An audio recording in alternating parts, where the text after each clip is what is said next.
राधे राधे। आज मैं frock top बनाने जा रही हूँ। ये मैंने नेट का नेक ले रखा है जो इसमें मैं यूज़ करूँगी। और ये देखिए इस तरीके, ये कम से कम 10 या 12 साल के बच्ची के लिए ठीक होगा। मैं इसकी चोली की कटिंग करूँगी। ये अपनी लंबाई और उसके चौड़ाई के हिसाब से आप कपड़ा लेकर 4 फोल्ड कर दीजिएगा।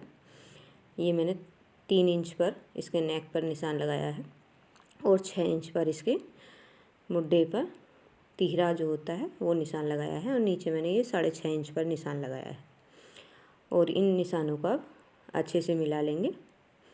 ये इस तरीके से ये मैंने मिला लिया है।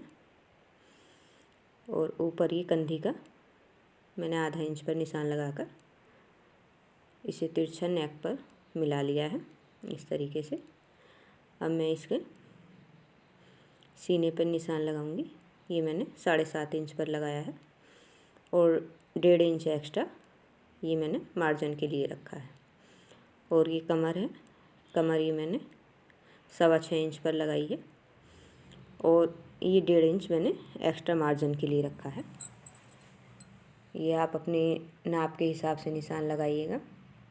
और नाप का जो चौथा हिस्सा है हम वो निशान लगाते हैं। अब ये हमने पिछले जो आर्म होल के लिए है उसे निशान लगाया है। ये 1.5 इंच पर निशान लगाकर गोलाई दे दीजिए। और ये फ्रंट वाले पार्ट के लिए निशान लगाया है। अब हम इसकी कटिंग कर देंगे। ये इस तरीके से पहले हम पिछले जो निशान लगाया हमने उस पर से कटिंग करेंगे। फ्रंट पार्ट के जो आर्म होल का निशान लगाया उसे हम बाद में कटिंग करते हैं। ये हमारी दोनों पार्ट एक साथ कटिंग हो गए हैं। अब ये जो ऊपर से हमारा जुड़ा हुआ है ये दोनों पार्ट, इसे अलग कर लेंगे। और जो बैक पार्ट है उसे हम एक साइड को कर देंगे। और ये हम फ्रंट पार्ट के आर्म होल की कटिंग कर लेंगे। नेक की कटिंग में जो डिज़ाइन लगाया है मैंने रेडीमेड नेक लिया है, उसे सिलने के टाइम पर ही उसकी कटिंग करूँगी। ये देखिए दोनों पार्ट तैयार हो गए हैं। अब हम नीचे वाले हिस्से का कटिंग करेंगे। ये इस तरीके से कपड़ा मैंने खोल लिया है अच्छे से।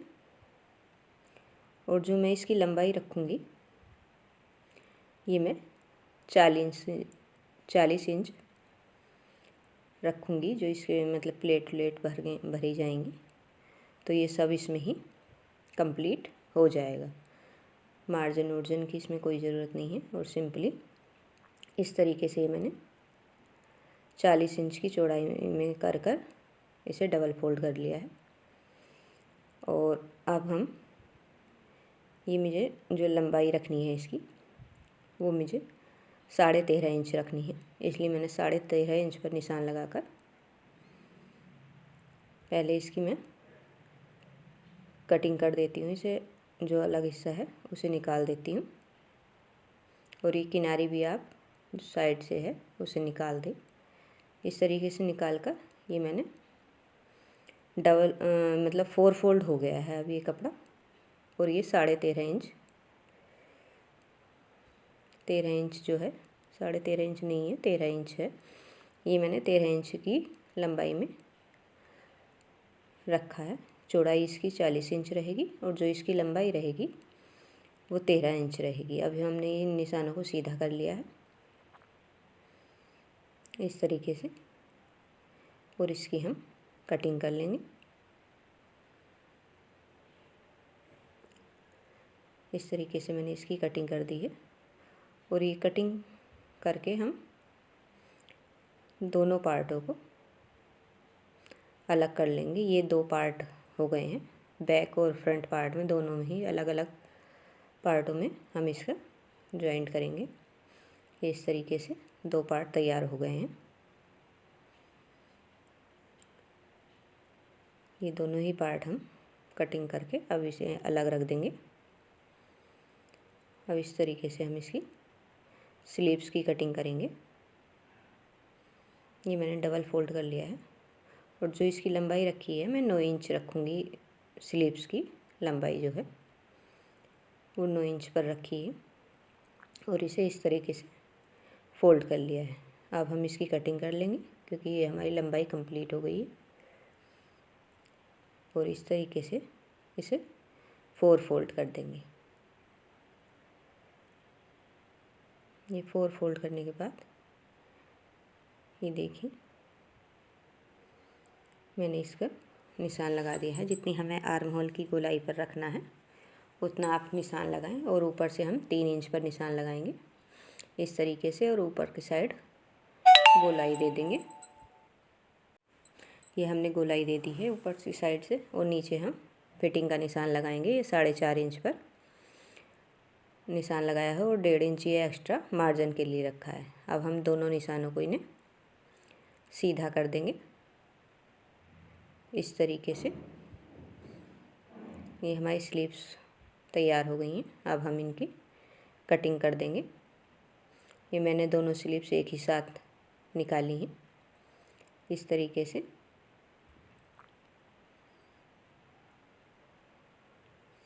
ये हमारी स्लीव्स भी तैयार हो गई हैं।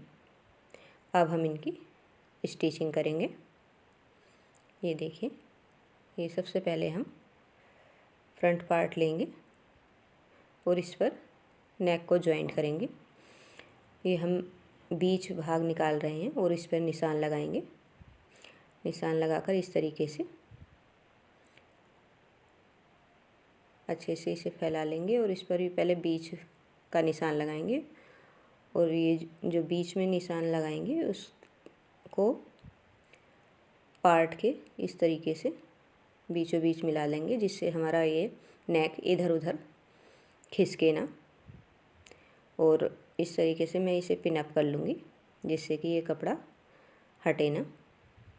और सारे में आप जितनी ज़रूरत हो पिन का यूज़ कर सकते हैं।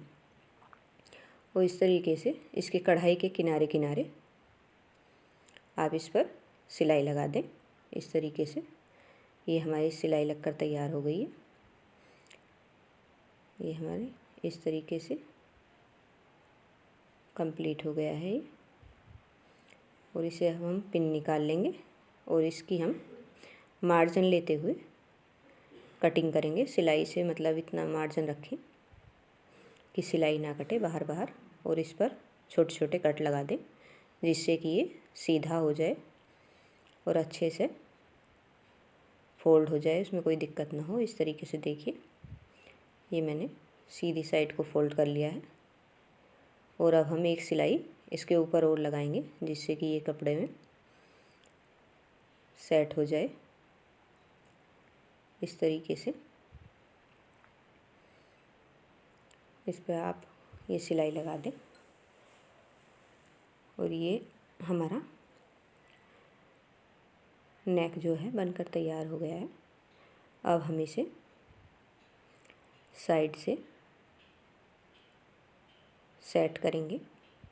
नेक तो हमारा ये तैयार हो गया है। इस तरीके से जो एक्स्ट्रा मार्जिन है हमारा नेक में से, उसे हम अंदर को फोल्ड करके अच्छे से कपड़े पर आप इस पिन लगा लें जिससे कि ये कपड़ा इधर उधर ना खिसके। इस तरीके से ये मैंने 2-3 पिन लगा ली हैं जिससे कि कपड़ा सेट रहे।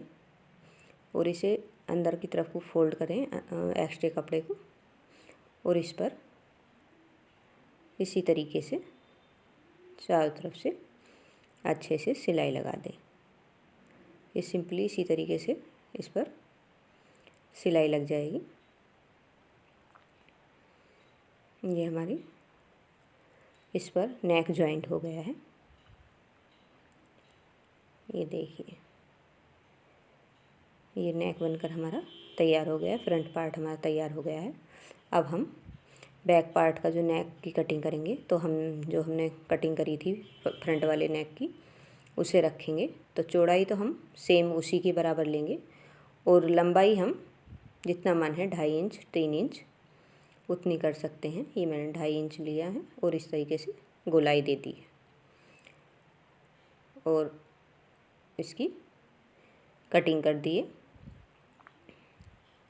ये हम पहले इसका नेक तैयार करेंगे। नेक के लिए मैंने उरेब की पट्टी ली है, इसकी कटिंग करी है और ये लगभग 2 इंच के आसपास है। और इसे इस तरीके से डबल फोल्ड करके इसके नेक पर सिल देंगे। इस तरीके से डबल फोल्ड करें और इसे सारे को इस तरीके से ही सिल दें। ये इस पर सिलाई लग गई है। अब हम जो एक्स्ट्रा मार्जिन है वो कटिंग कर देंगे और इसे अंदर की साइड को फोल्ड करके, अगर आप तुरपाई करना चाहें इस पर तो आप लंबी चाल की सिलाई करें, और नहीं करना चाहें तो कोई नहीं, अपनी नॉर्मल सिलाई कर दें इस पर। ये इस तरीके से इस पर सिलाई लगा दी है मैंने। ये दोनों पार्ट के नेक तैयार हो गए हैं। अब हम इस पर कंधी अटैच करेंगे। कंधी दोनों हम सेम इसी तरीके से अटैच कर देंगे। ये हमारी कंधियाँ अटैच हो गई हैं दोनों ही। अब हम इस पर पहले स्लीव्स की नीचे साइड फोल्ड करेंगे इस तरीके से। ये मैंने डबल फोल्ड, पतला ही फोल्ड गया है क्योंकि मैं इस पर तुरपाई नहीं करूँगी, तो मैं इस तरीके से फोल्ड करके सिलाई लगा दूँगी। और ये मैंने आर्म होल के ये मतलब स्लीव्स में से जो कटिंग होती है आगे वाले भाग की वो करी है, और इसे हम पार्टों में अब अटैच कर देंगे। जिस तरीके से हम ये स्लीव्स अटैच करी है उसी तरीके से दूसरी स्लीव्स को अटैच कर दें। इस तरीके से दोनों स्लीव्स अटैच हो गई हैं। अब हम इस तरीके से ये नीचे वाले जो भाग हैं हमें प्लेट डालनी है, उसे एक हिस्से को जो हमारा नीचे रहेगा उसे इस तरीके से डबल फोल्ड करके इस पर सिलाई लगा दें। दोनों पार्ट को भी आप इसी तरीके से तैयार करें। ये देखिए इस तरीके से मैंने फोल्ड कर लिया है। अब हम इस तरीके से लेंगे और इस पर प्लेट डालकर इसे इसमें ज्वाइन कर देंगे। जो हम शुरू करेंगे तो लगभग 2 इंच आप सीधा इसी तरीके से सिलाई लगा दें क्योंकि ये हमारा फिट जाता है। और अब हम प्लेट डालनी तैयार करेंगे। इस तरीके से 1 इंच की प्लेट डालेंगे और ये प्लेट्स मैं दोनों साइड को ही डालूँगी। एक साइड इधर भी करा है और दूसरा प्लेट मैंने इस साइड करा है। ये देखिए इस तरीके से ये प्लेट तैयार कर रही हूँ मैं। आप सारी प्लेट्स इसी तरह तैयार करें और दूसरे भाग में भी आप इसी तरीके से प्लेट्स डालकर तैयार कर लें। ये देखिए इस तरीके से और डाल ली है मैंने सारी प्लेट्स। और एक सिलाई में अब ऊपर से स्टिच करूँगी जिससे कि ये बिल्कुल फिक्स हो जाए, इधर उधर को ना खिसके, इधर को ऊपर को या नीचे को नहीं होता। तो इसलिए मैंने सीधी सिलाई चोली वाले भाग पर लगा दी है। ये हमारी प्लेट चलकर तैयार है। अब हम इसकी फिटिंग लगाएंगे। ये इस तरीके से देखिए जो मैंने निशान लगाए हैं फिटिंग के, उस तरीके से कमर तक आप फिटिंग लेंगे और नीचे वाले भाग पर फिर इसी तरीके से हम अंदर की साइड से बाहर की साइड को ले जाएंगे और नीचे की साइड हम बस थोड़ा सा मार्जिन लेते हुए ही इसकी सिलाई को फिनिश करेंगे। ये इस तरीके से ये मैंने नीचे की साइड सिली है और ये हमारा फ्रॉक टॉप बनकर तैयार हो गया है। ये देखिए कितना सुंदर लग रहा है, बहुत ही प्यारा।